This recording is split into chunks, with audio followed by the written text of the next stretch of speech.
നമസ്തേ, പ്രീതാസ് കെല്ലറിലേക്ക് സ്വാഗതം. എല്ലാവരും സുഖമായിരിക്കുന്നു എന്ന് വിശ്വസിക്കുന്നു. ഇന്ന് നമ്മളോട് ഉണ്ടാക്കാൻ പോകുന്നത് വളരെ പെട്ടെന്ന് ഉണ്ടാക്കാൻ പറ്റുന്ന ഒരു മുട്ട പഫ്സിൻ്റെ റെസിപ്പിയാണ്. ഇത് ഈവനിങ് സ്നാക്സ് ആയിട്ടും ഇഫ്താർ സ്നാക്കായിട്ടൊക്കെ ഉണ്ടാക്കാൻ പറ്റിയ നല്ലൊരു റെസിപ്പിയാണ്. അപ്പോൾ വീഡിയോ എല്ലാവരും സ്കിപ്പ് ചെയ്യാതെ മുഴുവനായിട്ട് കാണുമെന്ന് വിചാരിക്കുന്നു. വീഡിയോ ഇഷ്ടമായിട്ടുണ്ടെങ്കിൽ ഒന്ന് ലൈക്ക് ചെയ്യാനും മറ്റുള്ളവർക്കൊക്കെ ഷെയർ ചെയ്ത് കൊടുക്കാനും മറക്കില്ലല്ലോ. സബ്സ്ക്രൈബ് ചെയ്യാത്തവർ ഒന്ന് സബ്സ്ക്രൈബ് ചെയ്യാനും മറക്കല്ലേ. എന്നാൽ ഈ മുട്ട പഫ്സ് എങ്ങനെയാണ് ഉണ്ടാക്കുന്നത് എന്ന് നോക്കാം. ആദ്യം നമുക്ക് ഇതിലേക്കുള്ള മസാല തയ്യാറാക്കാം. അതിന് വേണ്ടിയിട്ട് ഒരു പാൻ വെച്ചിട്ട് അതിലേക്ക് കുറച്ച് വെളിച്ചെണ്ണ ഒഴിച്ചു കൊടുക്കുക. ഇനി ഞാനിവിടെ ഒരു 2 മീഡിയം സൈസുള്ള സവാള ഒന്ന് നൈസായിട്ട് നീളത്തിലൊന്ന് കട്ട് ചെയ്തെടുത്തിട്ടുണ്ട്. ആ സവാള ഇതിലേക്ക് ഇട്ട് കൊടുക്കുക. സവാള ഇട്ടതിന് ശേഷം ഇതൊന്ന് വഴറ്റിയെടുക്കണം. ഒരുപാട് വഴറ്റേണ്ടെന്ന് ആവശ്യമില്ല, ചെറുതായിട്ടൊന്ന് വഴറ്റിയാൽ മതി. ഇപ്പോൾ സവാളയുടെ കളറൊക്കെ ഒന്ന് മാറി വന്നിട്ടുണ്ട്, ചെറുതായിട്ടൊന്ന് സോഫ്റ്റ് ആയിട്ടുണ്ട്. ഇനി ഇതിലേക്ക് 1 ടേബിൾ സ്പൂൺ ഇഞ്ചിയും വെളുത്തുള്ളിയും ചതച്ചെടുത്തിട്ടുണ്ട്.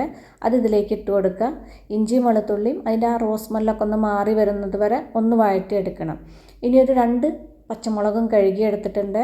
ഒരുപാട് നൈസായിട്ട് പൊടിയായിട്ട് അരിയണമെന്നില്ല, ഇതുപോലെ കുറച്ച് വലുതാക്കിയിട്ട് കട്ട് ചെയ്തിട്ട് കൊടുത്താലും മതി. ഒരു തണ്ട് കറിവേപ്പിലയും ഞാൻ കഴുകിയെടുത്തിട്ടുണ്ട്. അതൊന്ന് നമുക്ക് ഊരിയിട്ട് ഇതുപോലെ നന്നായിട്ട് പിച്ചിയിട്ട് ഇതിലേക്ക് ഇട്ട് കൊടുക്കുക. ഈ പച്ചമുളകും കറിവേപ്പിലയും ഇട്ടതിന് ശേഷം ഇത് വീണ്ടും ഒന്നുകൂടി ഒന്ന് വഴറ്റിയെടുക്കുക. ഇനി ഇതിലേക്ക് പൊടികൾ ചേർക്കാം. ഒരു 2 പിഞ്ച് മഞ്ഞൾപ്പൊടി, പിന്നെ ഞാനിതിടുമ്പോൾ വീഡിയോ കട്ടായി പോയതാണ്. ഇതിലേക്ക് ഞാനൊരു 1/2 ടീസ്പൂൺ മുളക് പൊടി, 1/2 ടീസ്പൂൺ ഗരം മസാലപ്പൊടി, ഇതിലേക്ക് ആവശ്യത്തിനുള്ള ഉപ്പ്, 1/2 ടീസ്പൂൺ കുരുമുളക് പൊടി, ഒരു 1/4 ടീസ്പൂൺ പെരിഞ്ജീരക പൊടിയും ഇട്ടിട്ട് ഇതൊന്ന് വഴറ്റിയെടുക്കണം. ഇപ്പോൾ ആ മസാലയുടെ റോസ് സ്മെല്ലൊക്കെ നന്നായിട്ട് മാറി വന്നിട്ടുണ്ട്. ഇതുപോലെ നന്നായിട്ട് റോസ് സ്മെല്ല് മാറി വന്നു കഴിഞ്ഞാൽ ഇതിലേക്ക് കുറച്ച്, അധികമൊന്നും വേണ്ട, ഇതുപോലെ കുറച്ച് വെള്ളം ഒഴിച്ച് കൊടുക്കുക. വെള്ളം ഒഴിച്ചതിന് ശേഷം നേരെ ഒന്ന് മിക്സ് ചെയ്തെടുക്കുക. മിക്സ് ചെയ്തതിന് ശേഷം നമുക്ക് അടച്ച് വെച്ചിട്ട് ഒരു 1-2 മിനിറ്റ് ഒന്ന് കുക്ക് ചെയ്തെടുക്കുക. ഇപ്പോൾ വെള്ളമൊക്കെ വറ്റി മസാലയൊക്കെ നന്നായിട്ട് വെന്തിട്ടുണ്ട്, നല്ല തിക്കായിട്ടുണ്ട്. ഇനി നമുക്കിതിലേക്ക് 1 ടീസ്പൂൺ ടൊമാറ്റോ കെച്ചപ്പ് ഇട്ട് കൊടുക്കാം. ഇനിയിപ്പോൾ നിങ്ങളുടെ കയ്യിൽ ടൊമാറ്റോ കെച്ചപ്പ് ഇല്ലെങ്കിൽ ചെറിയൊരു തക്കാളി നൈസായിട്ട് കട്ട് ചെയ്തിട്ട് ഒന്ന് കുക്ക് ചെയ്തെടുത്താലും മതി. ഞാനിപ്പോൾ ഇതിലേക്ക് 1 ടീസ്പൂൺ ടൊമാറ്റോ കെച്ചപ്പാണ് ഇട്ട് കൊടുക്കുന്നത്. ഈ കെച്ചപ്പ് ഇട്ടതിന് ശേഷം നേരെ ഒന്ന് മിക്സ് ചെയ്തെടുക്കുക. പിന്നെ ഞാൻ കുറച്ച് പൊടിയായി എരിഞ്ഞ മല്ലിയിലയും കൂടിയും ഇതിലേക്ക് ഇട്ട് കൊടുക്കുന്നുണ്ട്. നിങ്ങളുടെ കയ്യിൽ മല്ലിയില ഇല്ലെങ്കിൽ സ്കിപ്പ് ചെയ്തോളൂ, കുഴപ്പമില്ല. കറിവേപ്പിലൊക്കെ ഇട്ടിട്ടുണ്ടല്ലോ. മല്ലിയിലയും കൂടി ഇട്ടിട്ട് നേരെ ഒന്ന് മിക്സ് ചെയ്യുക. മിക്സ് ചെയ്തതിന് ശേഷം നമുക്ക് സ്റ്റൗ ഓഫ് ചെയ്യാം. ഇനി ഞാനിതവിടെ ഇഡ്ഡലി പാത്രത്തിൽ കുറച്ച് വെള്ളം ഒഴിച്ചിട്ട് ഒരു തട്ടും വെച്ച് കൊടുത്തിട്ടുണ്ട്. അതിലേക്ക് കുറച്ച് ബ്രെഡിൻ്റെ സ്ലൈസസ് വെച്ച് കൊടുക്കുക. നിങ്ങൾക്ക് എത്ര എണ്ണം ഉണ്ടാക്കേണ്ട വെച്ചാൽ അതിനനുസരിച്ചിട്ട് ബ്രെഡ് വെച്ച് കൊടുത്തോളൂ.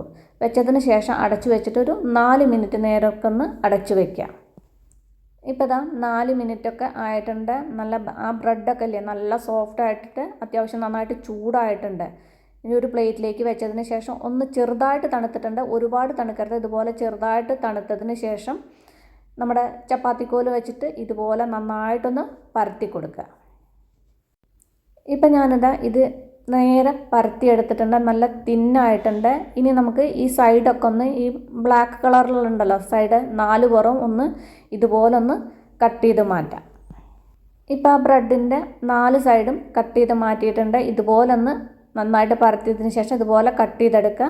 ഞാൻ ആ ബാക്കിയുള്ള ബ്രെഡെല്ലാം ഇതുപോലെ നല്ല പരത്തിയതിന് ശേഷം സൈഡൊക്കെ ഒന്ന് കട്ട് ചെയ്തെടുത്തിട്ടുണ്ട്. മുട്ട ഞാൻ നേരത്തെ തന്നെ ഇവിടെ വേവിച്ചെടുത്തിട്ടുണ്ട്. അതൊന്ന് 2 ആക്കിയിട്ടൊന്ന് കട്ട് ചെയ്തെടുക്കുക. സാധാരണ നമ്മൾ മുട്ട പഫ്സിന് കട്ട് ചെയ്തിട്ടല്ലേ വയ്ക്കുക, അതുപോലെ ഒന്ന് കട്ട് ചെയ്യുക.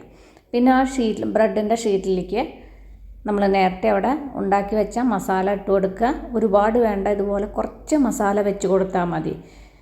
ഇങ്ങനെ മസാല വെച്ചതിന് ശേഷം ഇതിൻ്റെ മുകളിലേക്ക് നമ്മൾ നേരത്തെ കട്ട് ചെയ്ത് വെച്ച മുട്ട ഉണ്ടല്ലോ, ആ മുട്ട ഇതുപോലെ ഒന്ന് കമിഴ്ത്തി വെച്ച് കൊടുക്കുക. വെച്ചതിന് ശേഷം 2 സൈഡും ഇതുപോലെ നന്നായിട്ടൊന്ന് പ്രസ് ചെയ്തിട്ടൊന്ന് ഒട്ടിച്ചു കൊടുക്കുക. 4 സൈഡും, 2 സൈഡല്ല 4 സൈഡും പ്രസ് ചെയ്തിട്ട് ഒട്ടിച്ചു കൊടുക്കുക.